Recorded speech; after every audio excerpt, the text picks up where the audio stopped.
Assalamualaikum warahmatullahi wabarakatuh. Bagaimana kabarnya anak-anak hari ini? Semoga dalam keadaan sehat dan tetap semangat. Sebelum memulai belajar, mari kita berdoa terlebih dahulu. Semoga ilmu yang kita dapatkan bermanfaat. Hari ini kita akan mempelajari tentang struktur dan fungsi jaringan tumbuhan serta pemanfaatannya dalam teknologi. Kompetensi dasarnya adalah yang pertama, menganalisis keterkaitan struktur jaringan tumbuhan dan fungsinya, serta berbagai pemanfaatannya dalam teknologi yang terinspirasi oleh struktur tumbuhan. Yang kedua, mengkomunikasikan teknologi yang terinspirasi oleh hasil pengamatan struktur tumbuhan dari berbagai sumber.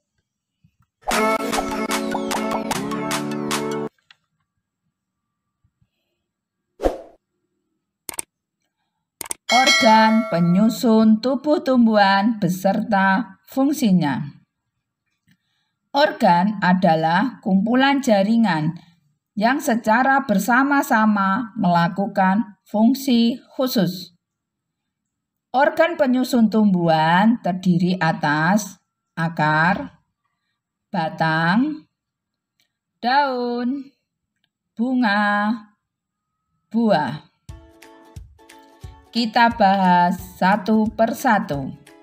Yang pertama, akar.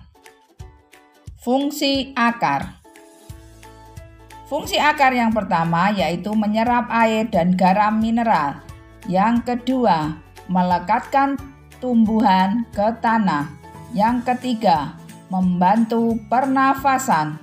Yang keempat, tempat penyimpanan cadangan makanan. Yang kelima, sebagai alat reproduksi vegetatif. Macam-macam perakaran. Macam-macam perakaran pada tumbuhan tingkat tinggi dibedakan menjadi dua. Yang pertama, sistem perakaran tunggang. Pada perakaran tunggang memiliki bagian akar yang berukuran besar, yang disebut akar utama, dan di sekitar akar utama terdapat akar kecil atau disebut akar samping. Yang kedua, sistem perakaran serabut.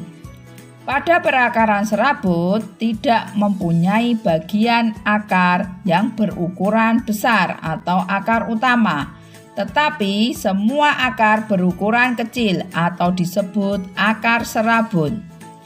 Akar ini biasanya menyebar ke seluruh tanah dan memperluas bidang penyerapan air dan mineral.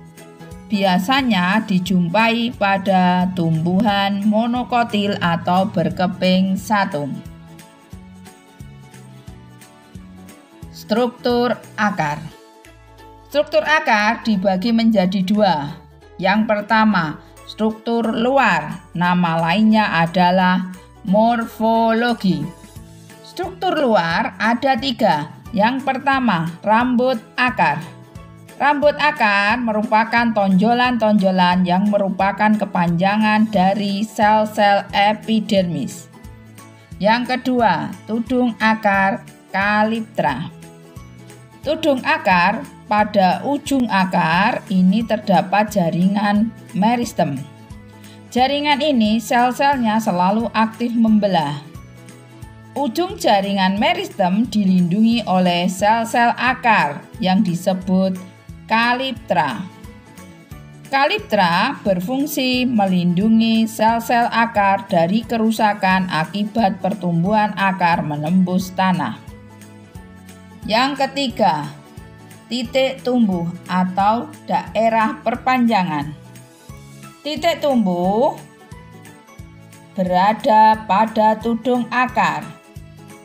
Di belakang titik tumbuh terdapat sel-sel memanjang dan mempunyai vakuola besar yang disebut daerah perpanjangan. Yang kedua, struktur dalam. Nama lainnya adalah anatomi. Struktur dalam pada akar terdiri atas 4 bagian. Yang pertama, epidermis. Sel-sel di permukaan membentuk lapisan epidermis yang susunannya sama dengan sel batang, tetapi sel-sel epidermis akar membentuk tonjolan-tonjolan yang menjadi serabut akar. Struktur dalam yang kedua adalah korteks. Sel-sel yang membentuk cincin atau bulatan yang letaknya di bawah lapisan epidermis berfungsi sebagai cadangan makanan. Struktur dalam yang ketiga adalah endodermis. Endodermis berada di sebelah dalam korteks, berfungsi untuk menghalangi cairan yang masuk ke endodermis dan mengatur keluar masuknya bahan makanan dari dan keluar jaringan akar. Struktur dalam yang terakhir adalah silinder pusat. Di sebelah dalam endodermis terdapat silinder pusat. Di dalam silinder pusat terdapat berkas-berkas pembuluh, yaitu pembuluh xilem atau kayu dan pembuluh floem atau pembuluh tapis.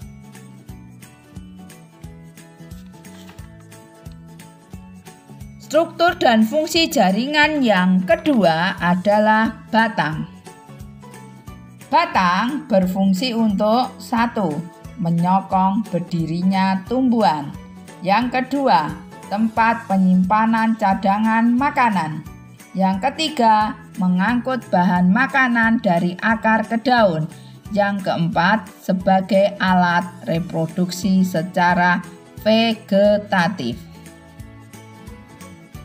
Struktur batang.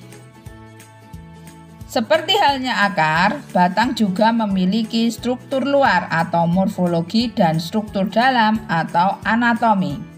Struktur luar pada batang terdiri atas 1. Gabus atau kulit. 2. Epidermis. Ketiga, stomata atau mulut daun.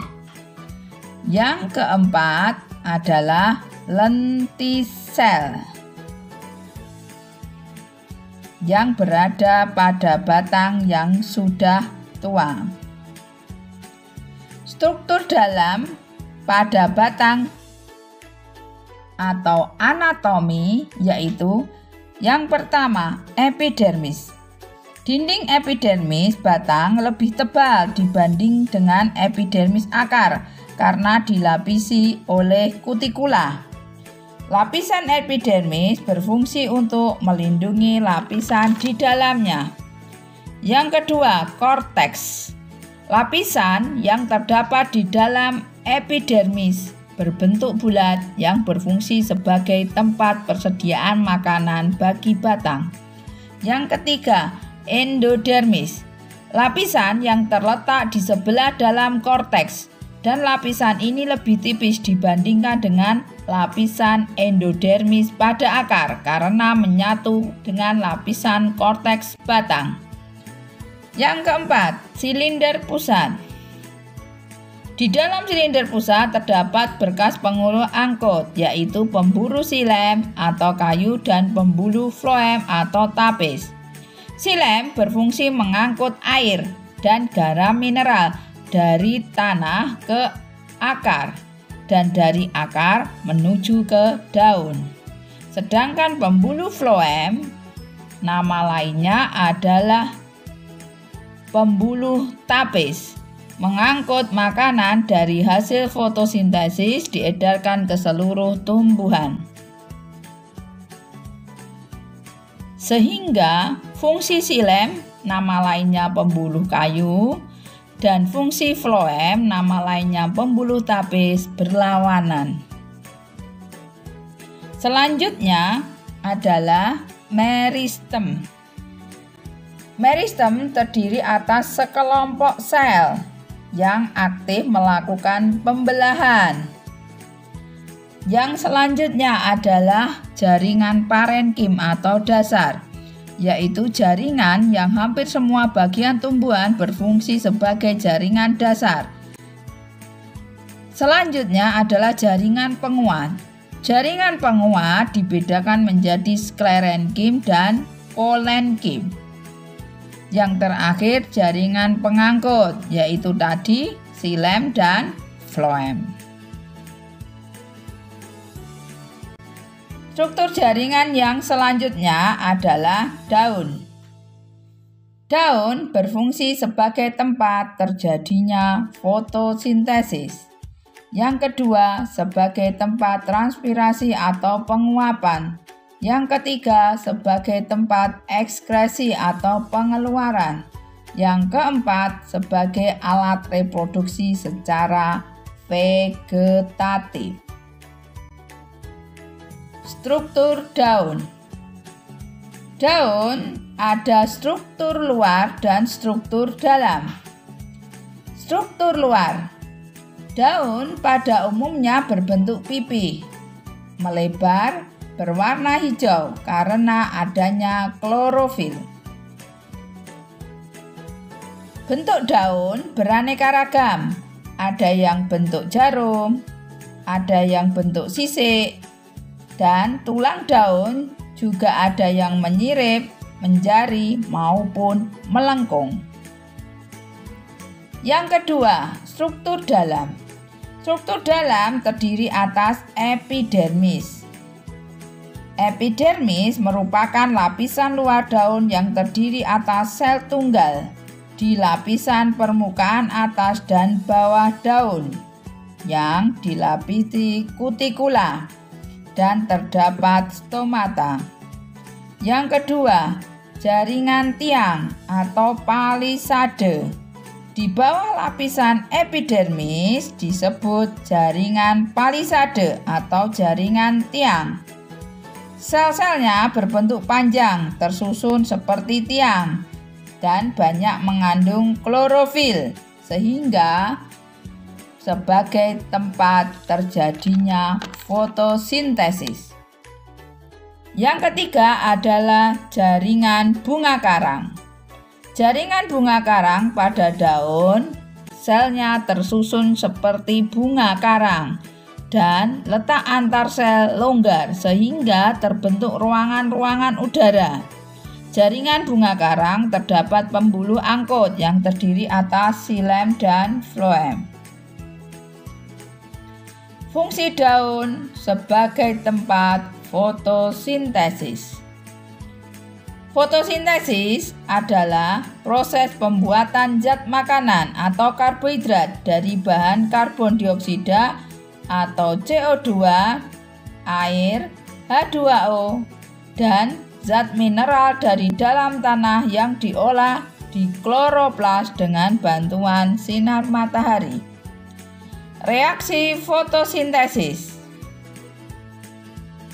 Karbohidrat atau karbon dioksida atau namanya disebut CO2 ditambah air atau H2O dengan bantuan klorofil dan cahaya matahari membentuk karbohidrat C6H12O6 dan oksigen atau O2. Sehingga faktor yang mempengaruhi fotosintesis yang pertama yaitu kadar CO2 di udara, suhu, cahaya, air, kadar hara dalam tanaman, dan klorofil. Selanjutnya, jaringan yang keempat yaitu bunga. Fungsi bunga adalah sebagai alat perkembangbiakan baik jantan maupun betina. Yang kedua, sebagai perhiasan bunga karena bunga memiliki kelopak bunga dan mahkota. Struktur bunga. Bunga terdiri atas yang pertama, kelopak bunga. Nama lainnya adalah kalik. Kalik berfungsi untuk melindungi bagian di dalam bunga, terutama pada saat bunga masih kuncup. Yang kedua, mahkota bunga, nama lainnya corolla. Fungsinya sebagai perhiasan bunga dan menarik perhatian serangga untuk membantu penyerbukan. Yang ketiga, benang sari, nama lainnya stamen. Benang sari berfungsi sebagai alat perkembangbiakan jantan karena menghasilkan sel kelamin jantan atau sperma. Yang keempat, putik, nama lainnya pistillum, berfungsi sebagai alat perkembangbiakan betina karena menghasilkan ovum atau sel telur. Perkembangan bunga menjadi buah dan biji. Proses pembentukan tumbuhan baru diawali dengan penyerbukan. Penyerbukan atau persarian yaitu peristiwa jatuhnya benang sari di atas kepala putih.